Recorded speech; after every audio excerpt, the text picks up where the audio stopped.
ఈ 15వ వార్షికోత్సవం శుభాకాంక్షలు తెలుపుకుంటూ నేను ఎక్కువగా మాట్లాడను, రెండే మాటలు మీతో చెప్పాలనుకుంటా ఉన్నాను.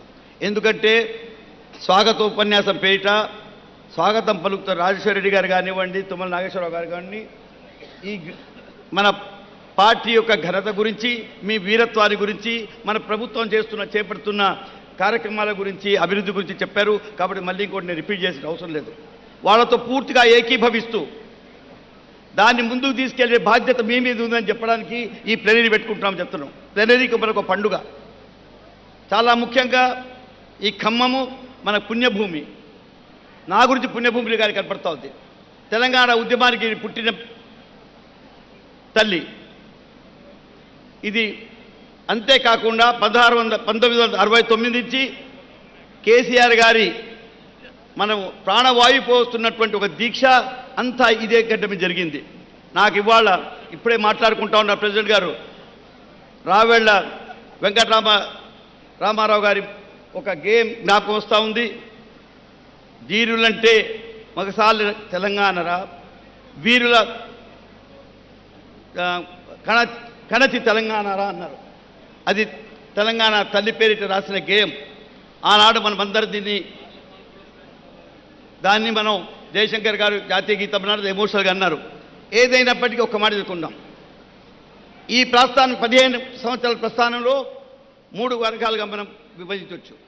ఒకటి, అసాధ్యములు కూడా తెలంగాణ సాధించాం మీ త్యాగాల వల్ల, మీ ఉద్యమం వల్ల. సాధించిన తర్వాత మన కార్యదీక్షత కానివ్వండి, మన పటిమ కానీ, పోరాట పటిమ కానివ్వండి, లేదా మన అంకితభావం, లీడర్ గారి అంకితభావం కానివ్వండి, దాన్ని చూసి మనకి ఒక ప్రభుత్వాన్ని చేపట్టే అవకాశం కూడా మనకే కలిగింది. తద్వారా మనం దీనికి ఒక పునాది వేసుకోవాలనుకున్నాం. బంగారు తెలంగాణ పునాది వేసుకోవాలనుకున్నాం.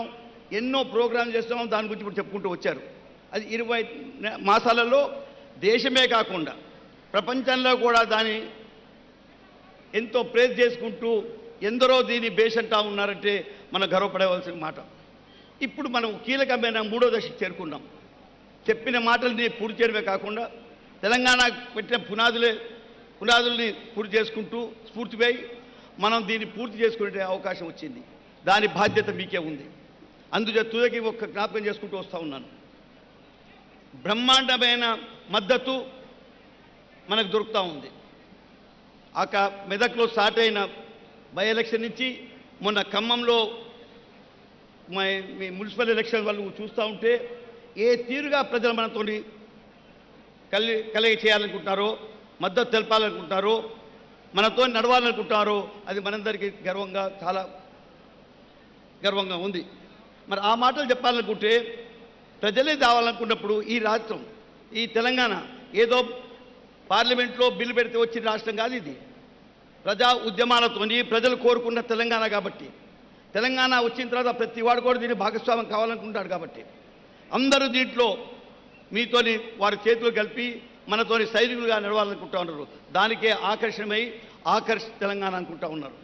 కొందరు తప్పుపడుతుండొచ్చు, కానీ నిజమైన వాళ్ళ పర్స్పెక్టివ్లో చూస్తే, రాజకీయ పర్స్పెక్టివ్లో చూస్తే ఇది ఉద్యమంతో వచ్చి రూపొందిన రాష్ట్రంలో ఇది చాలా సహజం ఉంటుంది. దాన్ని మనందరం వెల్కమ్ చేసేటువంటి ఉంది. రెండో మాట నేను చెప్పాలనుకుంటా ఉన్నాను. ఎన్నో మాటలు మనం డెవలప్మెంట్స్ గురించి మాట్లాడుకుంటున్నాం. ఇప్పుడు మనకు కొన్ని 15 రెజల్యూషన్స్ మీ ముందు పెట్టబోతున్నారు. వాటిని మీరందరూ ఇక్కడనే కాకపోయినా ఇంటికాడ కూడా చూసి మనం చేపట్టిన కార్యక్రమాలని అర్థం చేసుకొని వాటన్ని ముందు తీసుకోవడానికి కంకణంగా బద్దులై మీరు ముందుకు పోతారని ఆశించుకుంటూ ఆ రెజల్యూషన్ చేసి తుదకు ఒక్క మాట చెప్పాలనుకుంటున్నాను. ఈనాడు ఈ ప్లెనరీ పండుగ నాడు ఒక మాట మీకు జ్ఞాపకం చేయాలనుకుంటున్నారు. అది కేసీఆర్ గారు చెప్పిన మాటలు. ఏనాడైతే తెలంగాణ వచ్చిందో అసెంబ్లీలో కానివ్వండి లేదా ఢిల్లీ లోపల వచ్చిన నాడే కానీ ఒక మాట అన్నాడు, అసాధ్యం అనుకున్న తెలంగాణ సాధించాం, కానీ అది సరిపోదు. ఈ తెలంగాణ పరిపూర్ణత చేయాలంటే ఒక బంగారు తెలంగాణ నిర్మించుకునే అవసరం ఉంటుంది. ప్రజలందరి సహకారం దొరికింది, అంత కూడా సరిపోదు. Miles to go. మనం తెలంగాణ రీఇన్వెంట్ చేసుకునే అవసరం ఉంది. తెలంగాణకు కావాల్సిన అవసరాలను తెలుసుకునేది ఉన్నది. అది తెలుసుకోవడానికి అందరూ కలిసి రావాలి. ఆ కలిసి వచ్చిన నాడే ఆ తెలంగాణకి ఒక పరిపూర్ణత వస్తుంది. అందరూ ఇదే టీఆర్ఎస్ యొక్క బాధ్యత. కాంగ్రెస్ ఇక్కడ పార్టీ కార్యకర్తల యొక్క బాధ్యత, మీరు ఇక్కడ ఉన్న సైనికుల యొక్క బాధ్యత అని తెలుపుకుంటూ సెలవు తీసుకుంటాను. జై తెలంగాణ.